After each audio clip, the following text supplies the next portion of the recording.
Hello and welcome to Training Tuesday for March 30th, 2021. I am Lori with Behavior Education, and in this Tuesday's training video, you're going to get to see all 4 of our inland carpet pythons do training sessions. All 4 of these inland carpet pythons were produced by Justin Julander. The first 3, Castiana, Vagonbrei, and Sahal, were all hatched on May 27th, 2018, and they're from the same clutch.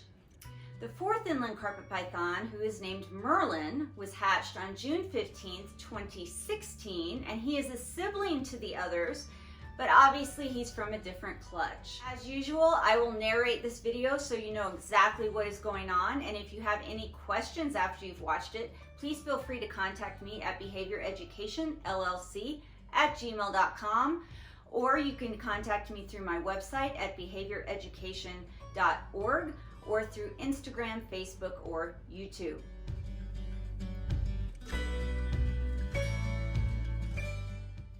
Castiana and Vagonbrei share a habitat. Inland carpet pythons seem to do very well when they're cohabitated, as long as they have ample space and it's under the right conditions.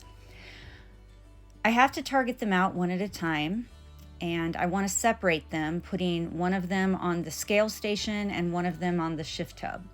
Castiana was closest to the door, so I chose to target her out first, and she's got this lime green target. So I'm asking her to move out of her primary habitat and over onto the scale. She seems to be getting easily distracted, and I think it's because of the blue shift tub.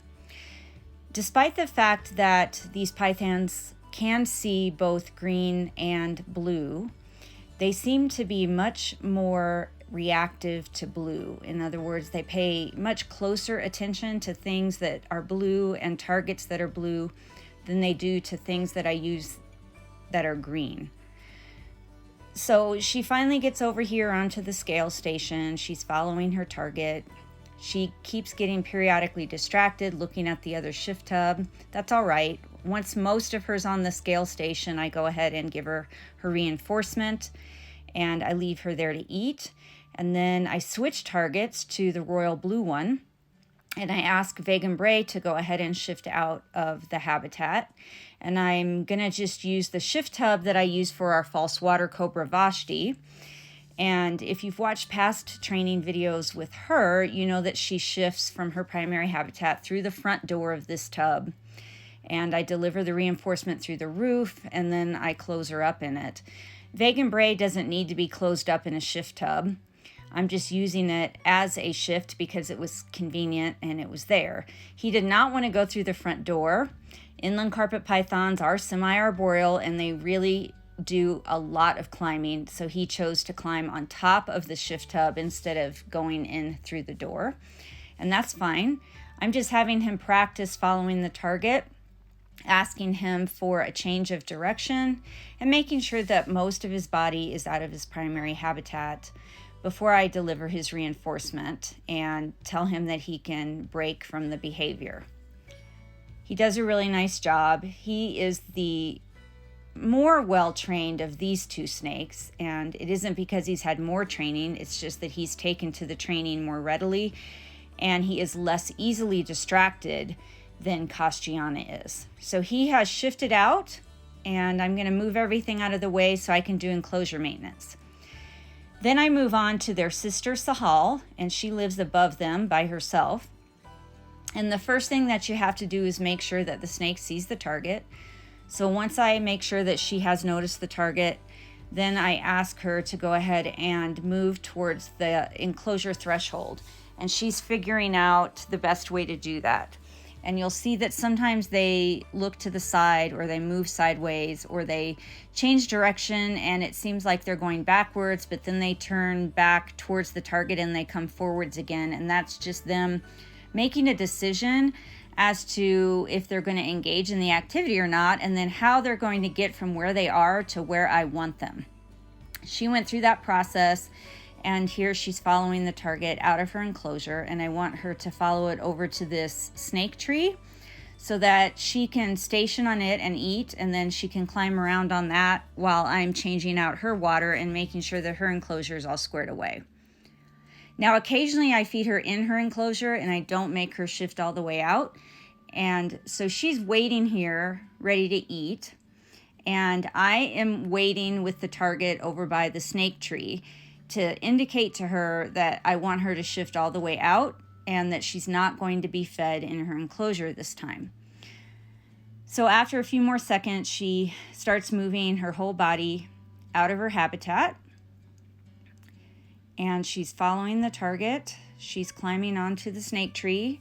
She's been on this snake tree many times, especially since it's right next to her enclosure. It's a convenient place for me to shift her and have her station while I'm doing other things.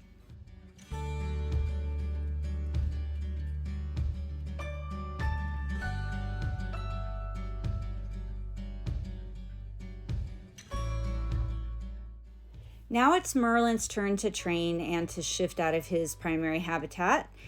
He is the older brother to the other 3 inland carpet pythons that you just saw. I opened his door and I placed a log there to use as a means to shift him, and he started to shift himself while I was gone to get the target and the reinforcement. So when I got back, he was already partially coming down the log, and I just went ahead and trained him from there. So I show him the target and I'm asking him to follow it further down the log because I want him completely shifted out of his enclosure, or at least shifted enough onto the log that I can move it out of the way so that I can spot clean his enclosure, and I know that I need to give him fresh water. Now, when he gets to the couch, he starts to move onto the fabric, and I don't want him doing that because when I deliver the reinforcement, I don't want his teeth to accidentally get caught on anything. So I ask him to shift back over to the log where I can deliver the reinforcement and not be afraid that he's going to snag a tooth on cloth or anything. So once he's on the log eating, I go ahead and I move it, and I'm just going to set it down onto that couch so that he is occupied and out of the way while I do enclosure maintenance. When I'm done with maintenance, I then move the log back, and I can then target him back into his enclosure. However, because Merlin is so smart and he's done this routine numerous times, he shifted himself back into his enclosure, but then he turned around and started to come back out again. And then he turned around and went back in, and then he started to move to the side. So I went ahead and got the target so that I could direct him to do something inside his enclosure so that I could reinforce him again, and so that he would be occupied and content, and I could move the log and shut the door, and he'd be safe and sound back inside his primary habitat. And that all worked out just fine. Everybody, thank you so much for watching, and until next time, please always remember to be kind and love your animals.